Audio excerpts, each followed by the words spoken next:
So a very good morning to everyone. नींद नहीं आ रही थी तो थोड़ा सोचा आपसे बात करते हैं। 21 अक्टूबर है आज। सुबह सुबह आइए सबसे पहले चर्चा करते हैं लेवल्स ऑफ माइंड पर। ये एक महत्वपूर्ण चर्चा है, इसे बहुत ध्यान से सुनिएगा। माइंड को कंट्रोल करना, माइंड को नियंत्रित करना एक चीज़ है, ठीक है। वो कोई जल्दी नहीं कर सकता है, वो कठिन है। लेकिन हम यहाँ पर लेवल्स ऑफ माइंड की चर्चा करेंगे कि माइंड के लेवल क्या क्या हो सकते हैं। आप सोचेंगे ये कैसा सवाल है, माइंड के लेवल क्या हो सकते हैं। देखिए, माइंड हर ऑर्गेनिज्म के पास है। गाय भैंस बकरी के पास भी है, ऐसा नहीं है कि नहीं है, या अमीबा के पास नहीं है, सबके पास है। बट द पॉइंट इज, अब उसको माइंड कितना डेवलप्ड है, ठीक है, इस बारे में सारा का सारा खेल यही है। शायद उसकी वर्किंग की डायमेंशंस बहुत फैली हुई हैं, ठीक है। हमारे में वो सोचता भी है, उसमें भाव भी है, ये भी है, वो याद भी रखता है, पता नहीं क्या क्या करता है, ठीक है, सभी चीज़ें करता है वो। इतनी सारे हमारे में उसकी डायमेंशंस हैं। हो सकता है कोई ऑर्गेनिज्म नीचे के लेवल, मतलब नीचे कुछ नहीं है वैसे, वो खाली एक इवोल्यूशन टाइप का है। ये जैसे मान लीजिए कोई प्लेटीहेल्मिन्थिस है, केंचुआ है, वो टेपवर्म है, तो उसका एक अलग किस्म से काम करेगा, ठीक है। एनालिड है तो केंचुए का अलग किस्म से दिमाग काम करेगा। तो ये लेवल्स ऑफ माइंड ऐसे तो हमें दिखाई दे ही रहे हैं, ठीक है, कि नीचे अमीबा से लेकर के जितना इवोल्यूशन ह्यूमन तक हुआ है, हम कह रहे हैं ह्यूमंस के पास सबसे अच्छा ब्रेन है, क्योंकि उनका जो ब्रेन है या उनका जो माइंड है वो तरह तरह से काम कर सकता है, तरह तरह के काम करता है, ठीक है। नीचे के लेवल पे बहुत कम काम है, ऊपर के लेवल पर उसी तरीके से कॉम्प्लेक्सिटी बढ़ती जा रही है। हम अब यहाँ पर मनुष्यों की बात करते हैं। मनुष्यों में, सामान्य मनुष्यों के पास सामान्य दिमाग होता है। वो खाते पीते, मैथुन करना, नौकरी करना, चीज़ें करना, अपना जीवन व्यतीत करते हैं, उसे ज़्यादा मतलब नहीं होता है, क्योंकि वो दिमाग ही वैसा बनाया गया है। उसे आध्यात्म से भी मतलब नहीं है, उसे दुनिया की चीज़ों से मतलब नहीं है, वो सिर्फ अपने जीवन को जीता है बस। वो सोचता नहीं है ज़्यादा, ठीक है। सारा खेल सोचने का ही है। तो एक सामान्य मनुष्य का दिमाग है, वो उसे स्टेबल कर सकता है या स्थायित्व उसको दे सकता है, कुछ चीज़ें करके, कम खाना ज़्यादा खाना को बैलेंस करके, ज़्यादा कैफ़ीन ना ले करके, कई सारी चीज़ें करके वो अपने माइंड को प्राणायाम करके वो अपने आप को थोड़ा बहुत शांत रखते हैं, जो समझदार मनुष्य हैं। और वो अपने रेस्पिरेटरी रेट को कंट्रोल करते हैं और आनंद से रहते हैं, ठीक है। लेकिन हम यहाँ पर उससे ऊपर बढ़ेंगे और धीरे धीरे करके तरह तरह के संतों और योगियों के दिमाग में क्या होता है, फिर कहाँ तक ये जा सकते हैं, कितने लेवल हो सकते हैं, इस पर भी चर्चा करेंगे। जैसे मान लीजिए एक माइंड है, ठीक है, एक सामान्य मनुष्य से थोड़ा आदमी ऊपर उठाया हुआ है, योगी है, थोड़ा बहुत संत है।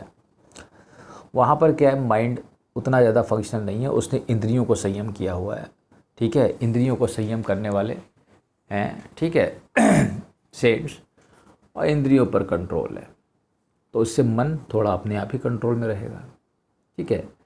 तो वहाँ पे क्या होगा कि विचार कम होते जा रहे हैं। जैसे जैसे ऊपर बढ़ते जाओगे, थॉटलेसनेस की स्टेट बढ़ती जा रही है इस लेवल पे, ठीक है। तो धीरे धीरे करके जब तुम नीचे से ऊपर को बढ़ोगे तो तुम पाओगे कि थॉटलेस स्टेट बढ़ रही है। फिर तुम एक स्टेट में पहुंचोगे जो शून्य है।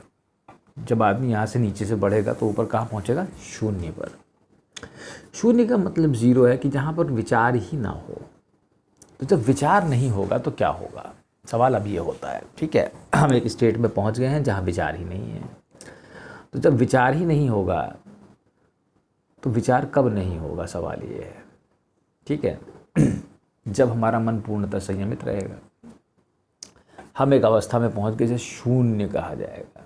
उन्होंने क्या कहा, मैं आध्यात्म के शून्य पर पहुंच गया। ठीक है भाई, आप पहुंच गए, आपने शून्यता विकसित कर ली, आप शून्य हो गए। पर सवाल पैदा होता है कि शून्यता के आगे क्या है। तो शून्यता के आगे फिर वहाँ शांति है, बुद्ध। अगला लेवल क्या है, बुद्ध है, परम शांति है। परम शांति की प्राप्ति कैसे हो सकती है, माइंड एकदम शांत। माइंड रहता है, याद रखना, माइंड कहीं नहीं जाता है। माइंड सिर्फ स्पिरिचुअल हार्ट में डिजॉल्व होता है, मिलता है उससे। रुकता क्या है, भागता क्या है, प्राण। ये प्राण वायु भागती है बस, ठीक है। बुद्ध हो गए, शांति हो गई, अब क्या, इतने सारे लेवल सामान्य से लेकर के अमीबा के दिमाग से लेकर के आप बुद्ध के दिमाग तक पहुंच गए। ठीक है, कहाँ से? अमीबा से बुद्ध पहुंच गए आप। चलिए और थोड़ा आगे बढ़ते हैं कि उसके आगे क्या है, उसके आगे कौन से प्राणी हो सकते हैं, क्या उसके आगे भी कुछ है? सवाल तो ये है कि बुद्ध के आगे क्या है, क्या बुद्ध के आगे कुछ है कि नहीं है? अब बुद्ध के आगे अगर तुम बढ़ना चाहते हो तो बुद्ध के आगे सब कुछ सिर्फ, फिर यहाँ शांति तो तुम्हें मिल गई, लेकिन उसके आगे सिर्फ प्रेम काम करता है। वो जो अवस्थाएं हैं इस बुद्ध के आगे, वो अद्भुत अवस्थाएं हैं वो प्रेम की अवस्थाएं हैं, वो पूर्ण ज्ञान है, राधा और कृष्ण वाला। ठीक है, उसकी प्राप्ति ऐसे नहीं हो सकती जब तक कि सबसे तुम्हें प्रेमा भक्ति स्वयं भगवान ना दे। ठीक है, बुद्ध तुम अपने प्रयास से बन सकते हो, मैं तुमसे साफ कहता हूँ, बुद्ध तुम अपने प्रयास से बन जाओगे अगर तुम प्रयास करते हो तो। लेकिन उसके ऊपर तुम्हारे ऊपर पराशक्ति की कृपा होनी चाहिए। If you want to gain that, उसके ऊपर राधा की कृपा चाहिए, क्योंकि राधा के जब तुम जोन में पहुंचोगे, ये एक किस्म की जोन्स हैं, ठीक है, माइंड के, तब तुम राधा के उसकी कृपा ही वहाँ पे पहुँचा सकती है तुम। वो खुद कृपा करे तो तुम उसके आगे बढ़ सकते हो, और वहाँ कुछ भी नहीं है। मैं तुमसे कहता हूँ वहाँ सिर्फ प्रेमानंद है, और माइंड की प्रेमानंद अवस्था। वैसे तो तुम कह सकते हो कि मैं आनंदमय कोश में पहुँच गया तो मैं आनंद में ही बैठा हूँ, लेकिन ब्रह्मानंद का आनंद और प्रेमानंद के आनंद में विभेदन होता है, याद रखना। वैसे तो ब्रह्मभूत तुम तभी हो जाओगे जब तुम्हारे पास विचार शून्यता की अवस्था आएगी। ब्रह्मभूत प्रसन्न आत्मा ना सोचती न कांक्षसी, वो सोचेगा तो तब भी नहीं तुम। लेकिन उसके आगे की जो प्रेम का आनंद है वो उसकी अगली अवस्था है। ठीक है, तो प्रयास करो कि अमीबा से लेकर के सामान्य मनुष्य से लेकर के उसके आगे शून्य से लेकर शांति से लेकर के, और फिर तुम राधा के दिमाग में पहुंच जाओ। राधा का लेवल होना चाहिए प्रेमाम। मैं ऐसे कहता हूँ प्रेम माइंड या प्रेमानंद। ये ऐसी अवस्था है जिसको तुम संसार में देखते हो, समझ रहे हो? ये जितना भी तुम संसार देखते हो ये ऐसे ही बना है। ये अलग बात है कि हमें यहाँ दुख दिखाई देता है, लेकिन ऐसा है कुछ नहीं। बनाने वाला बेहद बुद्धिमान है। ठीक है, तो इस चीज़ को समझना, कितने लेवल्स हैं वहाँ तक पहुँचने का प्रयास करना, जितने तक तुम अपने आप पहुँच सकते हो। कुछ लेवल तुम्हारे बस के ही नहीं है। ठीक है, चलो ठीक है, थैंक यू।